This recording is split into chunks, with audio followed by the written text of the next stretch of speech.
Good evening, everyone. I'm Ryan Roulette, Artistic Director of Roundhouse Theater, and it is my pleasure to welcome you tonight to the first of 4 exciting panel discussions as part of the Work of Adrienne Kennedy, Inspiration and Influence, produced in association with the McCarter Theater Center. It is my pleasure tonight to introduce our panelists and our moderator for our exciting playwrights panel. To begin, moderating tonight's discussion will be Eisa Davis, an award-winning playwright, actor, screenwriter, based in Brooklyn, New York. Her plays include the autobiographical Angela's Mixtape and Bull Rusher, a 2007 Pulitzer Prize finalist. She's joined tonight by Haruna Lee, an Obie Award-winning playwright and performer. Their play Suicide Forest was last produced this February at My Ye Theater Company after a sold-out run at the Bushwick Star, starring themselves and their mother. And Zakiyah Alexander, a playwright, performer, and native New Yorker. She earned her MFA in playwriting at the Yale School of Drama and is a founding member of the Kilroys. Her masterful catalog includes The Etymology of Birds, which earned her the Theodore Award Prize and the Stellar Network Award. Thank you all so much for joining us tonight for this discussion. Thank you, Ryan. Hey, everyone out there. Hello. Adrienne Kennedy. This is Zakiyah. Hey. What's and up? Hello. I just am so glad that we are getting to have a festival of Adrienne's works. And also because we're getting to see some of her works that are in the later part of the canon here. So I'm just really thankful to Nicole, Ryan, everyone at the McCarter, everyone at Roundhouse who has allowed us to be able to consider her work in not just a singular play, but to see several of them together, because I think you really can start to understand how her mind works and how her mind works on us when you start seeing how her themes continue and repeat and revise over and over and over again. That sense of obsession that's there about her past and about certain kinds of images and certain themes. I am wanting to make sure that we start by acknowledging where we are. I'm in Brooklyn on Lenape-Hoking, the land of the Lenni Lenape. And I grew up in California, in Northern California on Ohlone land. And a lot of the work that Adrienne inspired for me was to go back into my own autobiography, just as she does. And so what I've asked all of our playwrights tonight to do is, including myself, is to think about the ways in which Adrienne has truly influenced our work. And sometimes that might just be what she allows us to think about, what she allows us to write, how her own daring and her own courage allows us to speak things that we might feel afraid to do. And so we're going to be doing a little bit of that. We're going to be sharing some of the work that is inspired by her. We're going to be talking about our experiences and memories with her and see how her work is really illuminating the moment that we're in now, historically and futuratively. So first of all, hey, I just have to shake. I'm just going to shake my head around. Woo! I'm just going to shake my hair. Hair is an important theme in Adrienne's work. And I just sort of want to, I think I'm going to jump over to Haruna first, if that's okay. Just to, have you introduce yourself a little bit and tell us a little bit about what work has been inspired by Adrienne. Of course, Ryan mentioned Suicide Forest. That's what people have gotten to know because of, getting a great Obie for it, getting these 2 beautiful productions. But what people don't also know, I think if they're kind of newbies to you, is how you have had a company for 10 years that you recently dissolved, but continue and, I'm sure all of the relationships that you had in that company continue artistically. And I think that's having your own company, I think just reveals the kind of singularity and multiplicity, of course, of voice that can get forged when you're making plays. You're not simply writing them and putting them on my hard drive, which is what I do a lot. Instead of waiting for people to produce, then you just say, I'm going to do that. And I just commend you for that. So I just wanted to start off right there, Haruna, and perhaps you could just talk a little bit about your work and its relation to Adrienne's. Sure. Thank you so much, Eisa. Thank you for holding this space. And I'm so happy to be here with Zakiyyah too, who I haven't seen for almost a decade. So it really feels like this wild full circle moment. I'm also on Lenni Lenape and Canarsie land, also known as Brooklyn. And my entry into Adrienne's work was definitively Funny House of a Negro, which I was introduced to by Aaron Courtney at Brooklyn College when I was there getting my master's in playwriting. And that play cracked open for me, showed me how darkness can be conceived of and also laid out as a landscape for the play, one's own darkness and inner, really deep, dark, inner psychic landscape. And so for me, I really took that as a prompt for myself. I was just there was something so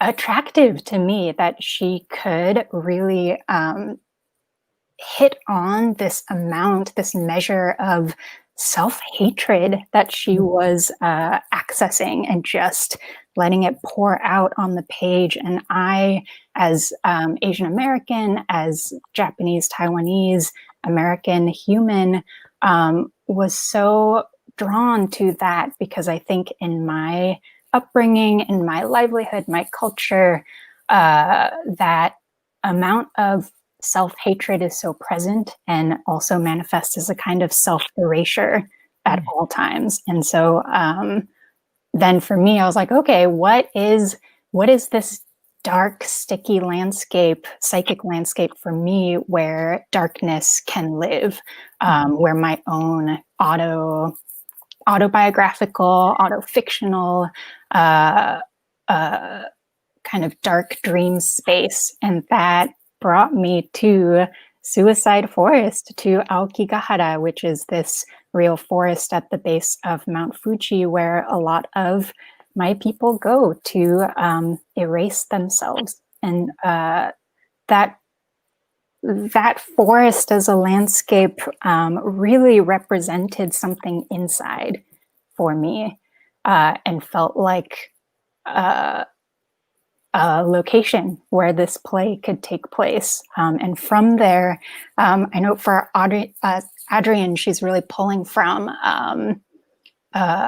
historical figures in Funny House of a Negro. For me, that translated as like really nasty, archetypal, stereotypical Japanese characters. So the salaryman or the schoolgirl or the Harajuku girls all kind of bubbling out, very fatalistic, all about erasing oneself for the betterment of society, which is a very kind of famous value, I think, for Japanese culture.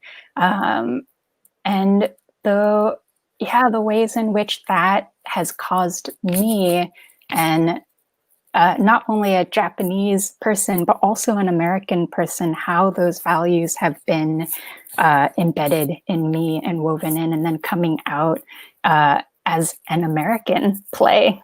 So there's a lot of kind of layers going on there where the play itself is drawing from this very, very Japanese space, Japanese aesthetics, cultural aesthetics, but then most of it written in English.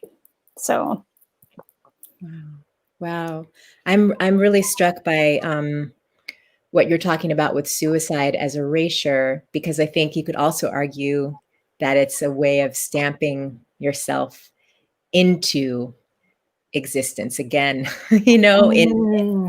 in that violence, of course, which we see at the end of Funny House. Is that about making yourself unforgettable,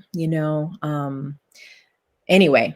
And also that there's a kind of erasure that I think racism also does to us, right? Where it erases our individuality completely and makes us, all synecdoche for whatever our race is.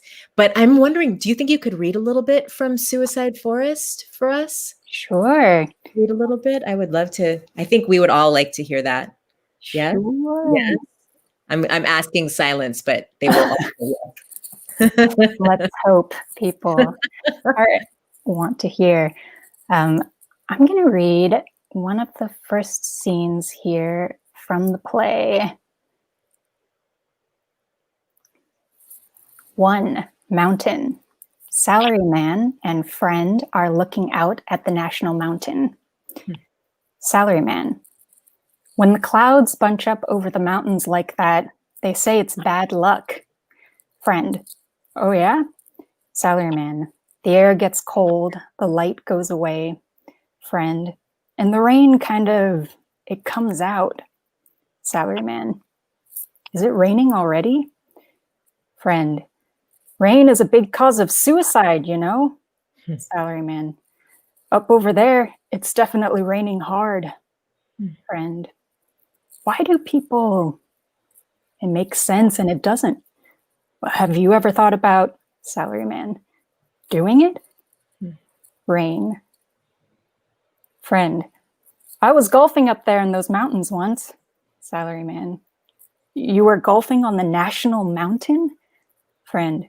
There's a country club up there. It's very elite, and I was with some guys. Salaryman. Hey. Friend.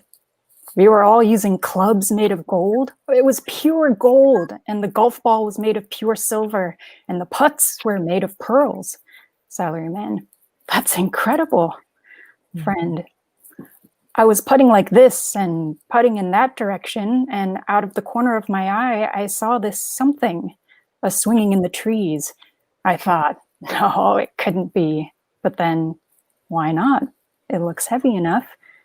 Salaryman. Are you saying it was a body? Friend shrugs. Rain. Salaryman. I heard of something once too. Friend. What's that? Salaryman. About a forest where this kind of stuff happens. Friend. Oh, I know about that forest. Salaryman. The actual forest at the base of the national mountain. It's full of demons. A moment of sincere eye contact. Friend. There's that old story, the one about a woman who lived in the forest. She shepherds the weak towards their death. Salaryman. Ah. Friend. She's one of those, a family left grandma in the forest to die, but then she didn't die. Salaryman. Hi. Friend. And she herds goats. Salaryman. Friend. People go in and they never come back. Rain. Salaryman. Truth is, I've thought of going in there once. Thunder approaching. The forest floor is thick and dense. Once you enter, you can never find your way out. So you have to take a spool of colored string and tie it around the branches to mark your path, just in case you change your mind. What do you think it would be like? Hanging. Salaryman is suspended in a storm. Friend. Are you crazy? Salaryman. So desu yo ne.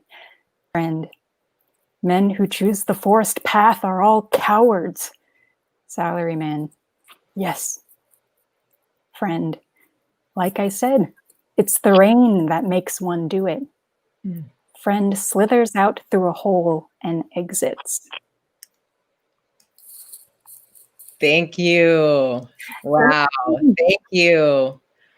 Oh, the image of that thread is really, that's very powerful. Can I ask one question? And then I'm going to ask Zakiyah about her experience with Adrienne. In the process of making the play and sharing it with audiences, and also just within your cast, do you feel that the dark spaces that you're talking about, that you're really exploring in this, do you feel that was a cathartic, joyful experience, or did it make you all very depressed? Surprisingly, well, I feel like it's important to note that in developing this play, a very key figure, person, collaborator for me was Aya Ogawa, who directed it, who has a very similar upbringing as me in relationship to Japan and the US. And so with her, we were really able to arrive at this casting of intergenerational Japanese actors. And that I had never been in a room like that before. And then you add my mom in there too, and it just becomes this big family feeling. And surprisingly, there was so much joy in being together and making it. And of course, a lot of work in unpacking how these themes played out in each of our own lives, and how different our relationship was to Japan and to America and to the English language, and the different ways in which, for example, my dealing with self-erasure would remind Dawn, one of our actresses, of her child dealing with this, thinking about for her, what could this be, what my child is going through too, and feeling that lineage. Yeah, thank you for sharing that, because I sense that in exploring this darkness, and having also been in some of Adrienne's work, where there is much violence and separation and violence, so much. I'm just going to say it over and over: violence, blood, violence. There's such a beauty in the experience of it, and I'm just really glad to hear that process, and all of the people that you were able to gather, all of your mom, your Japanese cast, working with Dawn, whom I love so much, and Aya. It sounds like just that concatenation of forces automatically just brings so much happiness, to the exploration, that path that you're on. That's really beautiful. Beautiful. Zakiyah, hey, what's up?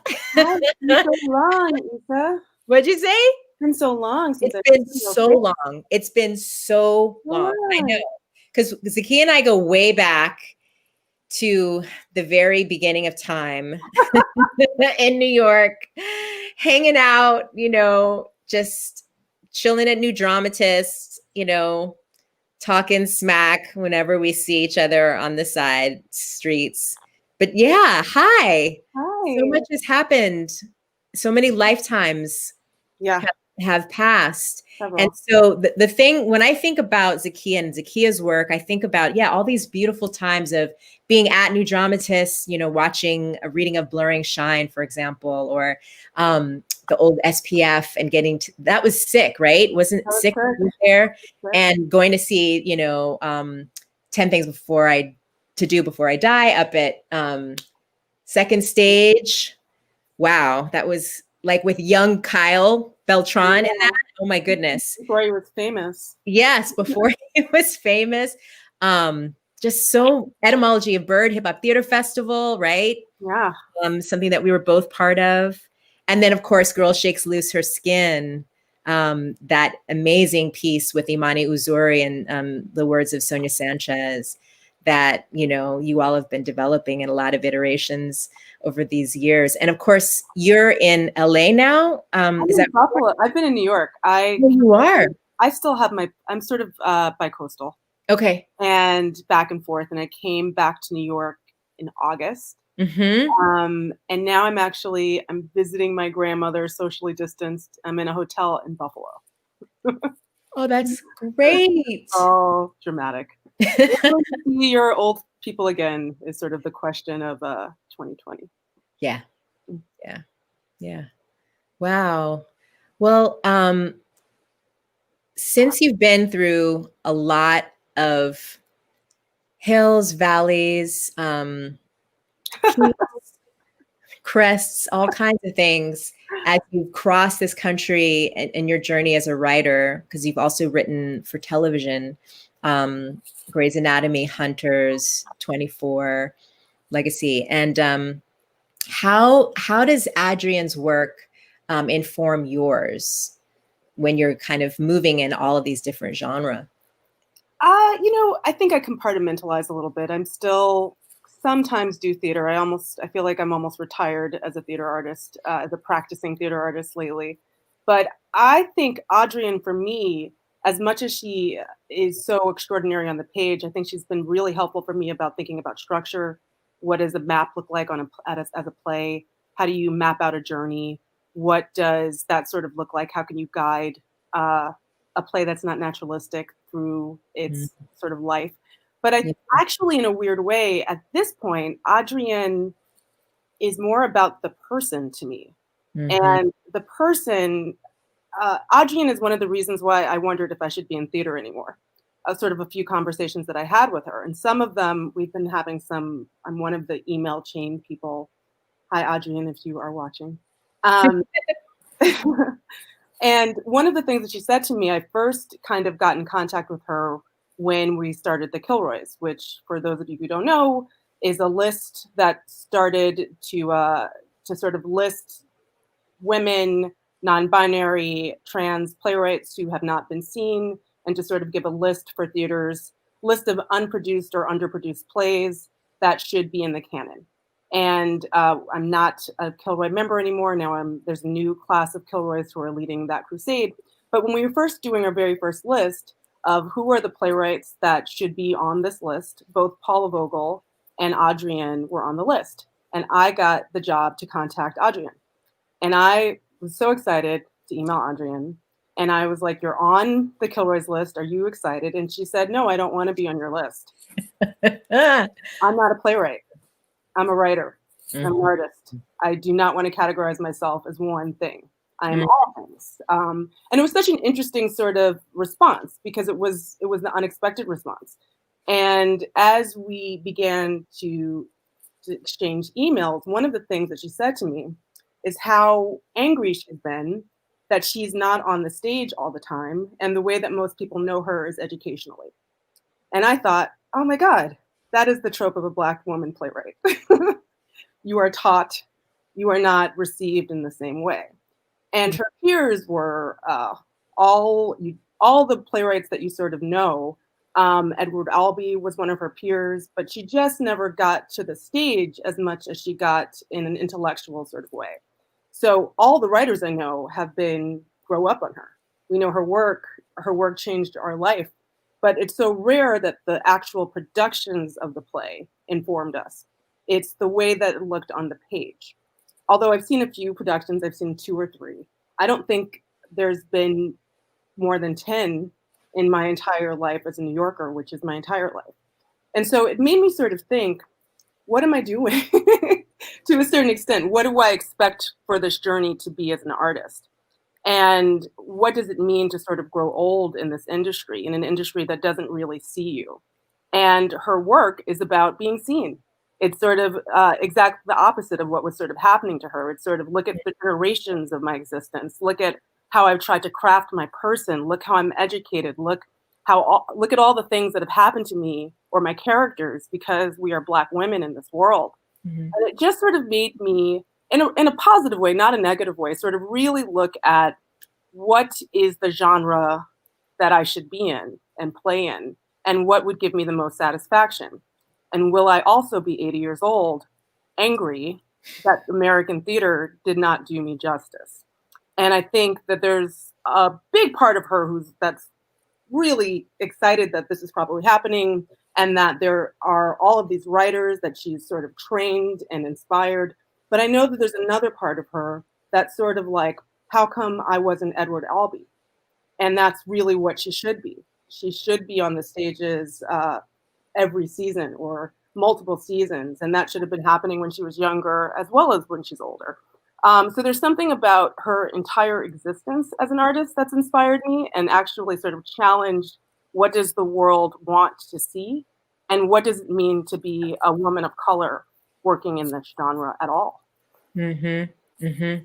Yeah, I think well, what you're saying is so powerful. And I know as someone who is a regular correspondent with Adrienne. Oh, look at the cat tail. Hello, cat tail. There's what you're saying is, just so trenchant in that, as Brandon Jacobs Jenkins says, every playwright who's writing today is writing in Adrienne's shadow, full stop, right? And at the same time, there's a kind of recognition that Adrienne has, been struggling for. And that's been a huge part of her experience as a writer and as a woman. And I'm so happy that things have started to swing in the direction where we get to see more of her work. And the first time that I got to perform in her work was her first season at the Signature, which was actually also at the Public.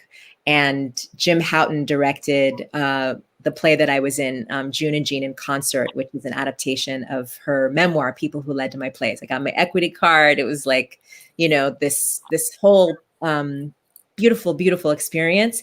And I know that from Signature forward, and then having more plays, having Funny House, revived again at the Signature, and festivals like this, having her heart, he brought her heart back in a box, at Tafana, and then again in this festival. I'm just so happy that there's just been so much more of an understanding that she's not only a literary foremother for us, but a living foremother that is still writing and still very active and still needs all of her flowers, right?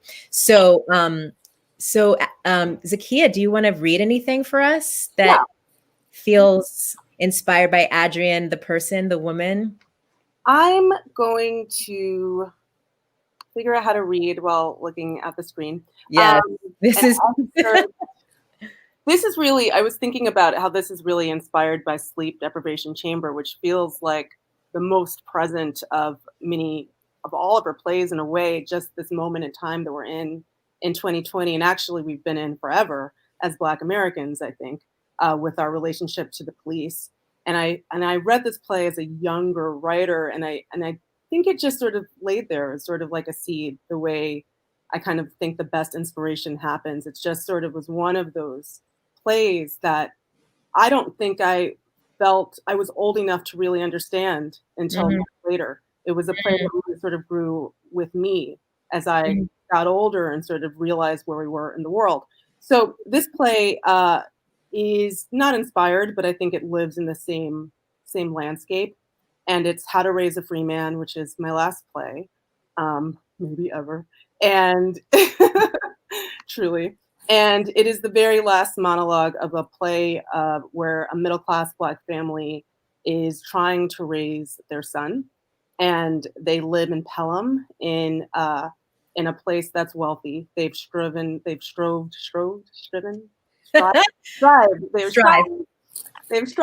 to be, I know when I'm saying words and not reading them, they strive to be in a different sort of economic reality and to raise their son in a different world than the one that they knew.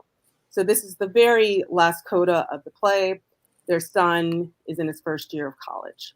So it's just a monologue. Marcus stands in the light. Marcus. A brief interlude on Marcus, or how Marcus will become the way he is. It happens a few years from now.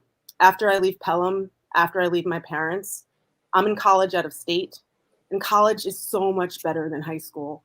I fit in here. I have friends. My parents even joke when it takes so long to call them back that I finally have a life.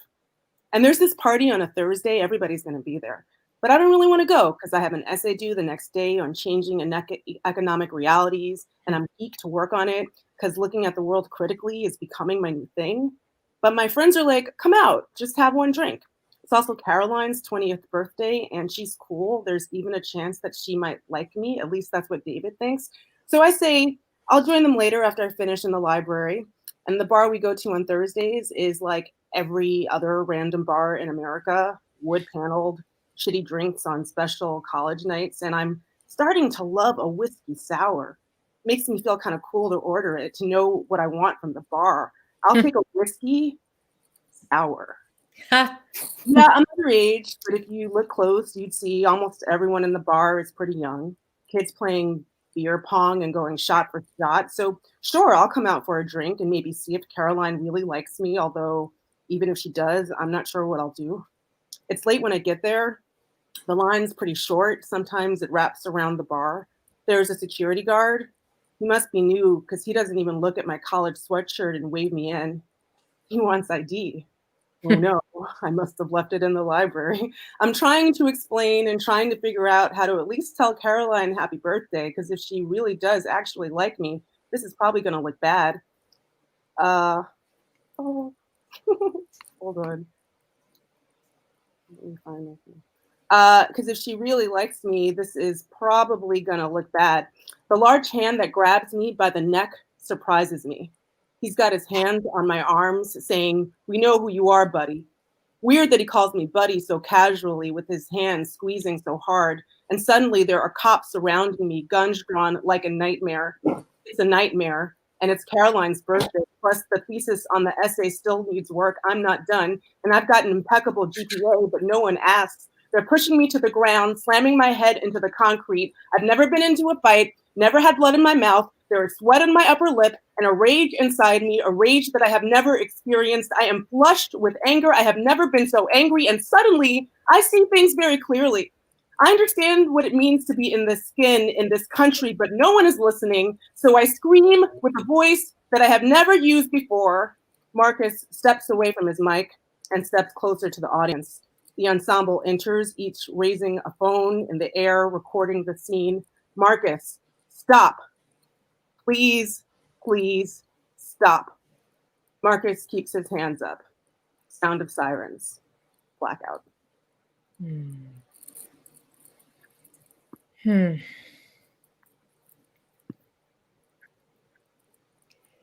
Thank you. Thank you.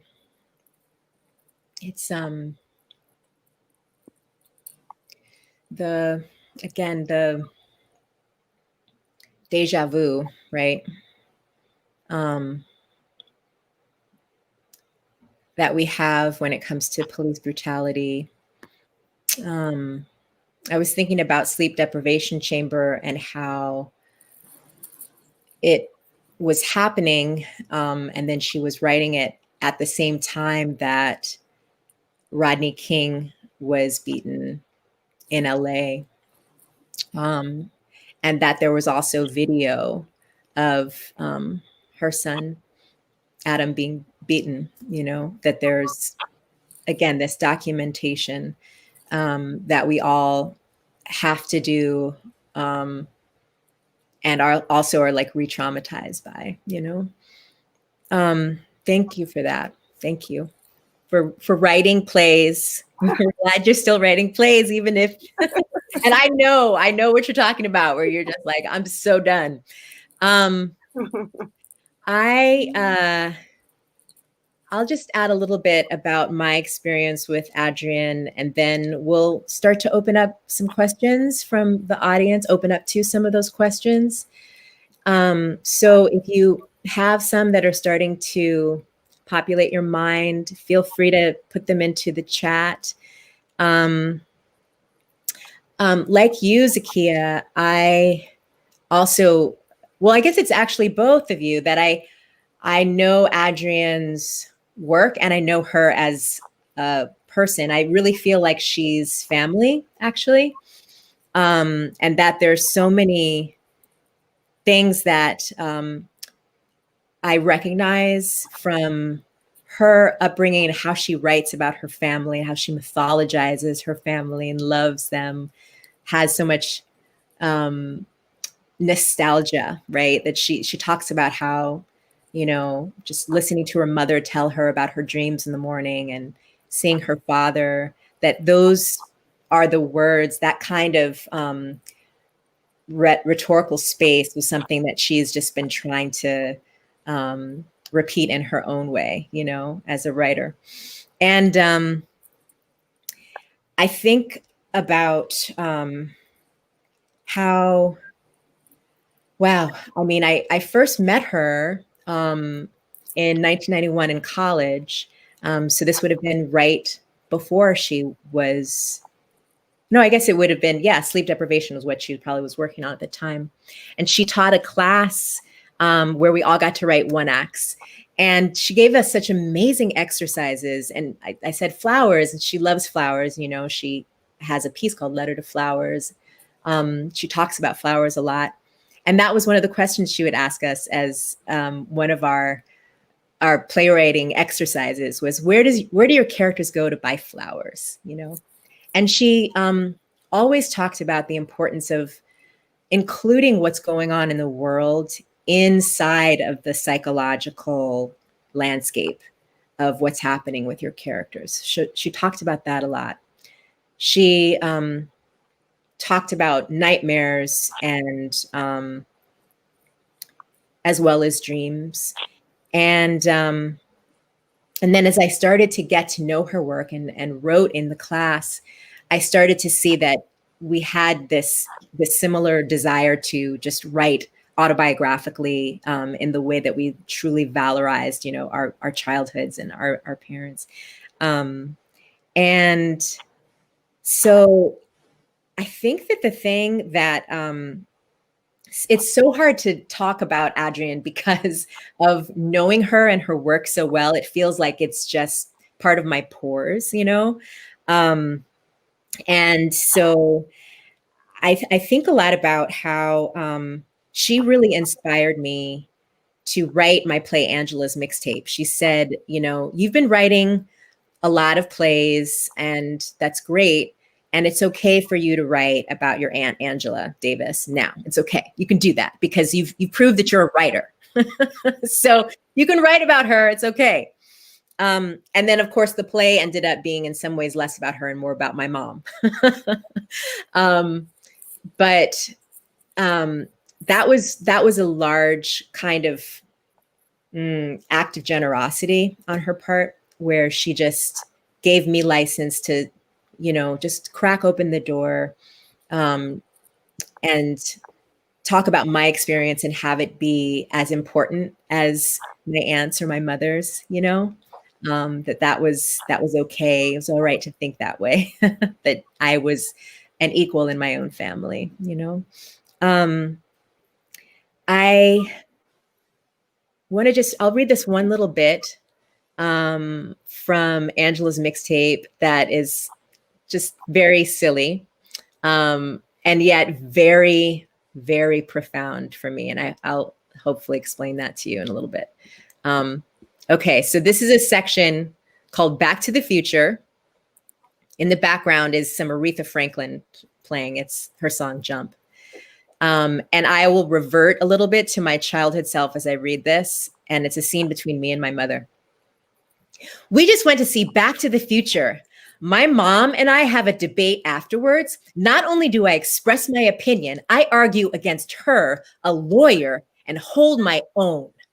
My question is, remember toward the end of the movie when Michael J. Fox comes back to the future early? Remember? He comes back right before he left and he sees himself in the time machine car. How come he multiplied? Why were there two of him? My mother says, because he was outside of himself when he went time traveling. But you're always yourself, no matter where you are. But when you are changes things. He wasn't in the fourth dimension, normal time, like he was before. he went into another dimension altogether. But how can you be in two places at once? Eisa, he wasn't in two places at once. He was in two time zones at once. Like when we call grandma in Birmingham from here in California, it's different times here and there on the clock, but it's the same moment on the phone. But me and grandma are two different people. McFly, that's correct, but technically so was he. He went back in time to talk to his parents, but he was already there as a sperm in his father and an egg in his mother. He broke the rules of time and space. That's the entire premise of the movie. But that doesn't make sense, Mom. That means he's still two people, and that's not what the movie is called. It's called Back to the Future, not I Am Two People. If he could become two people, one in normal time and one outside of it, they should have told us in the title. This is fun. Movies aren't real, but they shouldn't let you know they aren't real. After he changed the past, his old self can no longer exist. When he comes back to the future, he can only be one new self. Eisa, he didn't change. His parents did. He changed by changing them.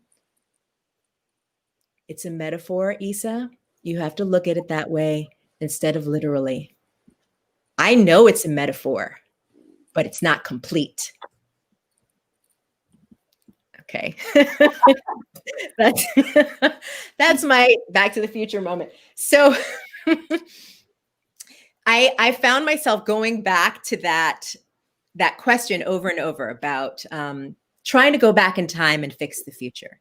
I think that that's something that I've continued to do in my plays, even though, of course, it's, well, I don't know if it's impossible. Sometimes it feels like a fool's errand. Sometimes it feels like it can't happen literally, but I guess that's what we're all trying to do is we're trying to at least make some sense of our past in order to go forward in a more evolved way, right? So I'll stop there with our section and we'll get into some of the audience questions. So I'm seeing some of these beautiful questions here. I'm seeing, okay, this is a nice question. This is from AJ Asante. What are the challenges, but also the growth that comes from creating autobiographical work? Do either of you have any thoughts on that? In a way, I think everything I write is autobiographical, even if it's not, even if those characters don't look or sound like me, because this is my wealth of information. Yeah. So I think in a weird way, this is sort of what I know first. And how I understand what theater is it's really through my own voice and experience. So I think that there's some plays that are very super autobiographical, and those are a lot harder for me because I'm not performing them. And I remember doing one reading and someone did the same movements that I did with my necklace. She watched me and then she actually was sort of slightly mimicking me on stage. It was it was the very first time I realized that I had written myself, because she knew enough to play Zakiyah on stage, which was very sort of confusing to me at the time. But I don't know.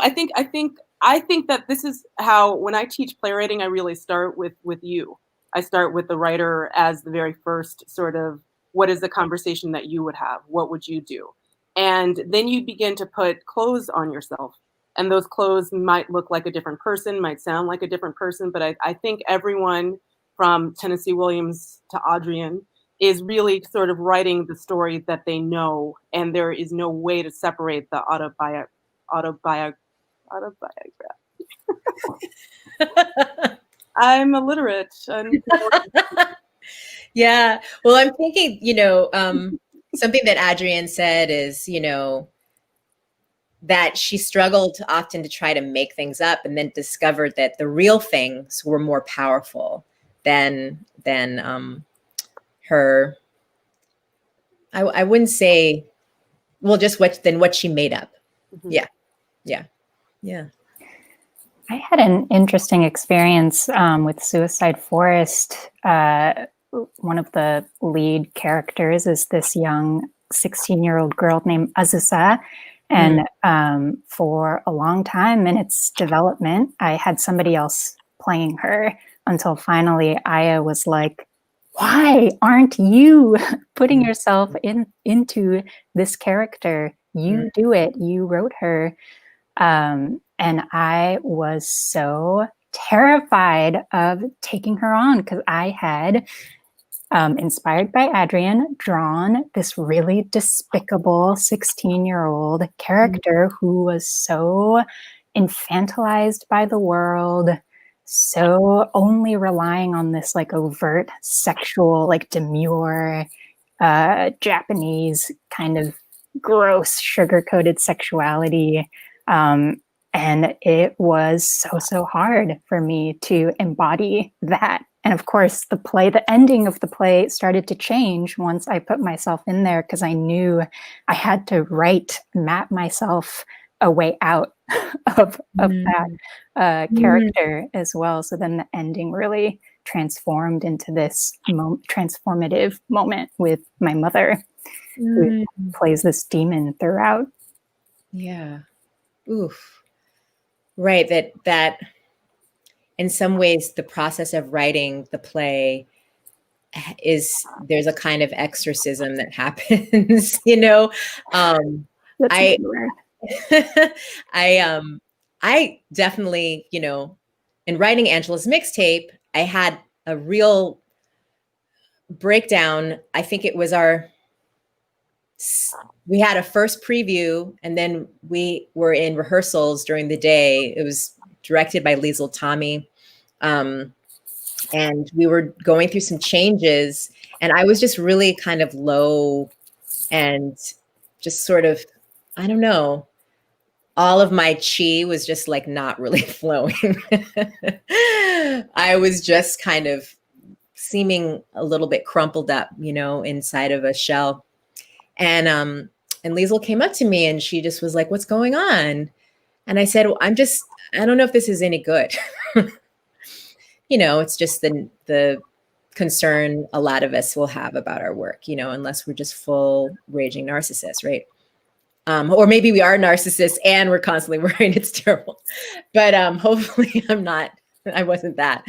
But I said, I'm just not sure if this is good. And I feel a little afraid of saying it. I feel afraid of saying these words. I don't know how to do this. And she was like, do you think we would all be here if it wasn't any good? Do you think we would all be giving ourselves to this play if it wasn't any good? And I was like, okay, you're right. Check. Mate. So she was like, there's a difference between writing this work and there's a difference between doing the work and saying the words. And you have to find yet another level of courage, you know? And I was like, all right, yep, sure. And then I remember I came out that night and of course, like the reviewer from the Times was like right in front of me with the notebook. And I was just like, okay, we about to do this, you know? And I just like leapt into, you know, just like my hang 10, like I'm going to surf this one. And so, yeah, I think it's just the process of doing it is always going to be this massive kind of growth that you perhaps aren't prepared for. And I know that it transformed the relationships between me and the people that I was writing about in my family. Yeah. Yeah. And then this is related. For both of you, how do you self-care after writing pieces that are so powerful and so personal? From Jasmine Holland. I don't think I did a very good job of that the first time around when I did Suicide Forest at Bushwick Star, and my mom was living with me and my partner in our second bedroom apartment, 2-bedroom apartment, and there wasn't enough space for us to be fully immersed in this world and then come back home and then have to be engaged in our little ways. And so the second time around, we decided to live apart, and that was so great and was this really big offering towards both of our care. Yeah, I guess I'm just so immersed in Suicide Forest world right now. But I'm maybe historically I'm not very good at carving out that space, especially if I'm in my own work. It just feels like a really long journey until the show closes, just carrying the weight of it. But I'd love to hear, Zakiyah, do you have ways that you release? I don't know. I mean, I don't think that playwriting is about self-care. I think it's the opposite. It's a brutal sort of work where you are kind of putting yourself out there for whatever happens next. I think when real theater happens, it's the reviewer, it's all the other stuff that happens afterwards that's not actually about your play, but about how it's received, that I think is really, really challenging. And I think, especially because no one makes a lot of money here, it's not the same sort of self-care. But I would say what I do when I'm actually in a show is I leave. I don't see the show anymore. And I let the show sort of live on its own and don't feel like I have to watch every show. I try to sort of let it be its own thing and try to move on. But I also think I always have like a grieving stage once the show is done. And that is really intense to me and is very intense and very sad. And like I lost something and it's over. What'll I do next? All of sort of the sadness of letting something go. So I don't know if I'm really good at self-care, but I am good at sort of at this point separating and knowing that sometimes the show works or it doesn't work and I can't do anything about it. And the younger me would sort of sit with that sadness longer with like, I wish I could do something else and I wish I could have changed this and I wish I could have changed that. And now I can sort of think about it as a little bit more ephemeral and a little bit, I think why theater is so lovely as opposed to any other medium is that you can do it again.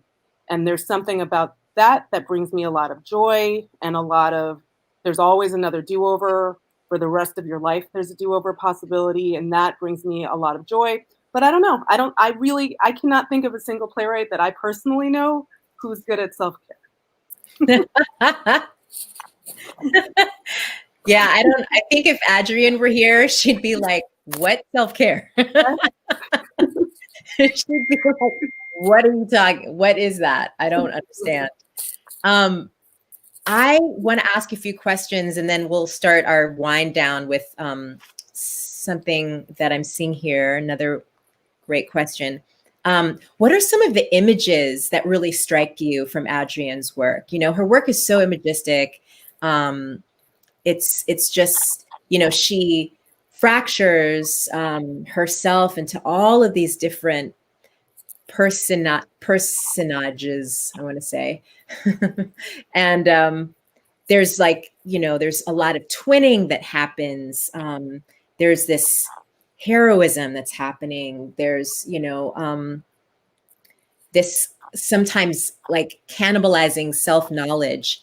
And I'm wondering what images that you've seen in her work really strike you and stand out in a way that helps you think about how her plays have really changed the way we think of play structure.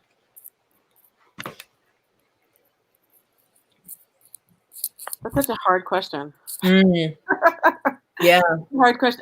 I mean, weirdly, I think of, if you were just asking me straight to answer fast, I would think of Hair, Funny House, right? Like I think of that, Ghost. But weirdly, when I really think about her, if I wasn't trying to really answer, I think about Black women in different sort of stages of life.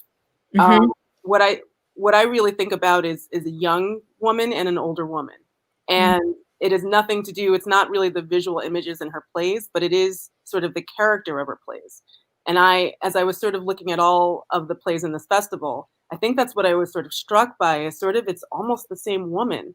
It's definitely the same woman in two of the plays, but it's the Alexander plays, but it's still the sense of someone growing up and getting older, and that I don't have many experiences of theater that have a Black female protagonist as the lead, where I think of, it's this character who's sometimes an anti-hero or not wonderful, and what that looks like to grow up and what that looks like to get even older. Mm-hmm. And so in a weird way, when I think about her plays, the image that I think about is just a Black woman growing up in all stages of what that life sort of looks like, whether it's positive or negative.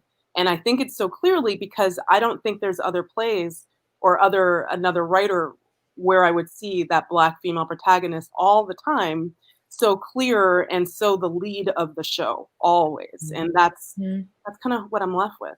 Mm-hmm. Mm-hmm. Wow. What about you, Haruna? I had the pleasure of reading He Put Her Heart in a Box for Her. That's the title. Is that the correct title? He Brought Her Heart Back in a Box. Yeah. Thank you. And I was just so struck again by Adrienne's ability to draw a kind of darkness and violence, but this time between an interracial love story. Like you never, it's not overt, but in the different ways they're remembering an event, the way their individual stories are unfolding and how different it is, and that chasm across what they're remembering is this real nugget pocket of violence that is, I think, something we deal with in interracial relationships. And so I was really struck by that she drew something invisible. Wow. I'm this is a larger question about structure, and this is a little bit selfish, but it's also related to Adrienne's work lies on the page.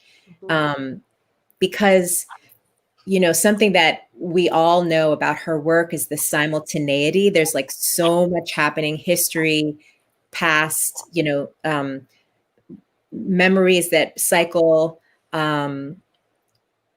a search for someone, there's all of these things that are happening all at once. And how do you represent that on the page? And it's so interesting because with Adrienne, she uses a lot of lists. She uses a lot of verbatim, and quoting, right? And I wonder, the ways that I've seen people, and I think I still kind of use lists in a lot of ways, but I know, there are a lot of things that people are doing in terms of trying to create that simultaneity on the page, whether it's just with columns or, different fonts and so on. And I guess I just wonder about that with you all in your work and how you actually create, how you work with the medium of time on a page that's like forcing you to go in a linear way. I feel like one of the things that really strikes me about her writing and also her emails, she writes the same. There's not a difference there. Right. I'm so surprised by her email conversations just because they're short sentences, they're poetic questions. There's like, I need you to answer me. And I think it's the use of periods. That's sort of what I'm getting to. I feel like it's the use of periods move time across the page for me, for her work. And I think it's something that in some ways I have tried to use in my own stage directions, because her stage directions are poetry, because there are the lists, there's what's happening, there's action lines, there's what the character's past history, it's all sort of there. And that could be a show in of itself. It's one of those stage directions that is so beautiful and gives you so much story and so much detail and so much information about the writer. That I think there's something about the abridged language for me that manages to move time across the page. It allows you to sort of get into different worlds. And that's something, if I was teaching, I would probably talk about a lot, because the strength of a tiny sentence, of a 3-word sentence, she sort of really uses that deftly. Yeah, I agree. The stage directions are just something else, its own play. The way like a wall will fall or a bald head moves across the stage, or really gross taffeta that's worn at the ends, like all of this so descriptive, and yet it's not a concrete location. It's just these really beautiful objects that and then hair, of course, the bald spot. Yeah, so chilling. Goth, like there's such a goth in, I think, Adrienne's work that I love. Yeah. You know, I also think one of the things that she does that's something to sort of think about as any writer is she lets the director do the work. And that's, I think, something that I do too. I am not interested in solving that problem. I am not interested in like figuring out how that light is happening or how someone flies across the stage. I would like to have that conversation with someone about what do I mean? But I think one of the things she does so well is you've got to figure out that puzzle on your own. It isn't, she's just telling you like some of those images and some of the time ideas or some of the history or some of the slides, but the work is about the production. It is not all sort of drawn out in specifics. And so each production will be so different because everyone has to interpret what that language on the page is really doing for you personally. And I think that's such a gift. And it's something that is so hard to trust yourself on. That I can, if I write a bald head, someone's going to do what I want, or that's going to happen the way that I sort of imagine it. But I think that's sort of one of her gifts and strengths, and something I think I, in some ways, try to steal. Mm-hmm. Yeah. Yeah, that's a great point that you're bringing up about her. And again, it's just back to that sense of full sovereignty on the page, you know, but also it's about respecting and loving her collaborators. Like she loves her actors, she loves her directors, she loves her designers, you know, that they can create these images, you know, but that she's respecting them by saying, I'm going to write, you know, exactly what I see in my head. My workshop happened in here. You don't have to go and tell me like, oh, could you fix that or change that? No, I already workshopped it up here. What I'm giving you on the page is what you're going to do. Figure it out. Right. I love that. I do.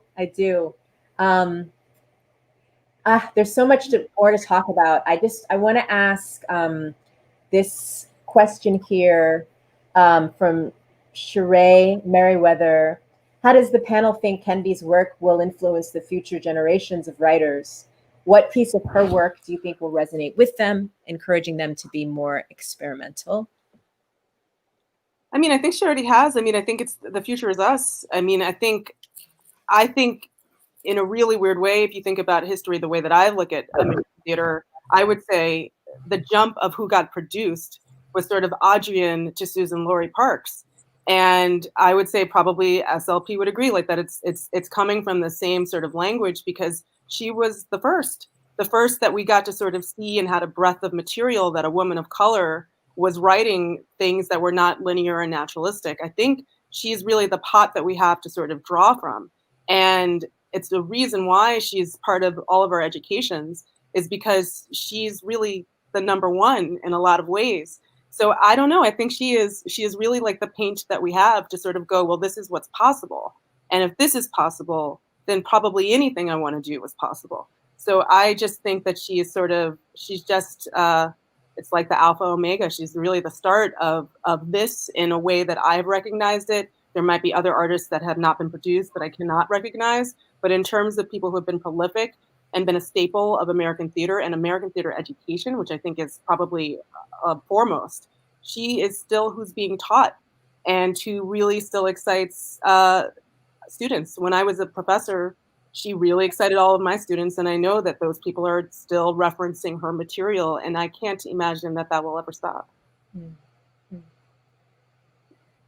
Yeah, really coming up from experimental theater lineage and thinking of how white experimental theater is. Adrienne's work really is, like Zakiyyah said, like the place where we are drawing from as a woman of color who just spearheaded that, was pouring her soul and identity into these structures, into building new structures, radical structures for playwriting.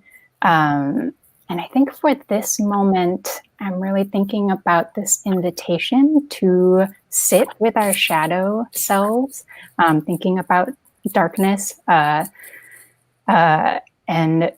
I feel like now is such a prime and beautiful time to sit with our own darkness. And for me, for example, like something I've really been contending with is my East Asian light-skinned privileges. And that to me feels like a shadow that's been revealed through this time of uprising, being in New York, protesting, really seeing the police brutality, the violence on Black and Brown beloveds and this community, and where do I stand? Where do I fit in? How can I be responsible?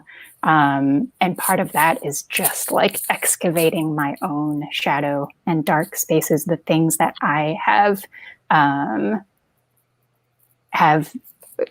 put aside for my own comfort, I think. And so in Adrienne's work, I see this huge invitation to sit with our discomfort.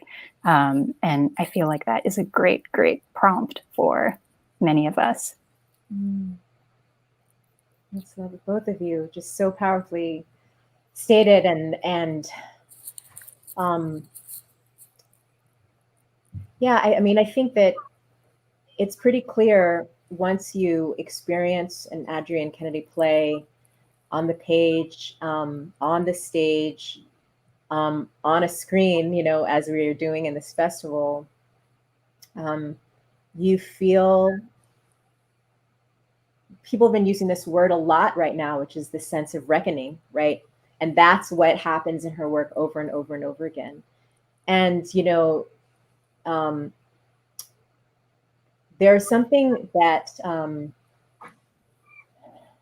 this term of self-hatred, right, that comes up when people talk about Funny House, for example. And it's like a very complicated term, because I mean, we all know Adrienne and how much she loves Blackness, right? But there's a way in which, you know, like Haruna, you could say, like, I love my Japanese-ness, my Taiwanese-ness, you know. Zakiyah and I could say, I love my Blackness. And yet there are still so many ways in which we have to continue to unpack and reckon with the infection of white supremacy and racism and sexism and homophobia, you know, all of these things are woven into that, you know. And, you know, and I think about the fact, I think about how in 1964, when Funny House was produced, you know, there were protests. People that we love, you know, I hope someone fact check me if this is wrong. But I think it was like Bea Richards and Langston Hughes actually didn't want this version of Blackness to be presented, you know, to white folks, basically. Like, don't air our dirty laundry, basically. And what we know is that, of course, if we can't say all of who we are further constraining ourselves with the same materials, those same master's tools, right? And that we have to be able to speak our full selves, our many selves, Yeah. Sort of like, what does it mean to be I think for her, so clearly a woman of color in a very white world with the question of class and education. And how does that retain your blackness, which I think is still something that is a challenging conversation to be had today in a different sort of a way, but no one really wants to talk about that shit. No one wants to talk about how difficult it is. What is a code shift? What is all of those things that sort of comes with education and the power of education in a world where you are still a Black woman? So I think in a lot of ways those ideas would still be challenged today, and that there are still very few pieces of theater that really articulate what that sort of how that feels and the madness that sort of comes with it. Yeah. Yeah. Great. Well, I think if there are any other questions, I don't think I see any more that are in the chat. I would just see if there's anything that Haruna, that Zakiyah, that you want to say, and then I'll just close out with a little ode to Adrienne. Eisa, what you shared was making me think of how important our radical truths are and sharing that. So thank you for reminding me, and thank you, Adrienne, for reminding us to stay connected to our radical truths and to be brave in sharing that. Yeah. Yes. Yeah. I just think it's important for Adrienne to remember that she's still very much on the pulse of American theater. Yes. Yes. Yes. Yes. There's such a tenderness that I have in thinking about her work, how she takes such good care of the experiences that she's had, the way that she goes back to them over and over again, the deep love and the passion that's there, and that no matter how painful it has been, no matter how much it's actually, challenged her life, her wellness, her family, she's written what she's had to write. Yes. Yes. Great Joe Kennedy Jr. I'm seeing here. Yes. All of the Kennedys, the Joes, the Adams, the Canans, Jake, everybody. Hello, if you're watching, the whole family. And Adrienne, we love you so much. I'm going to read this one, this piece. And here it is. Okay.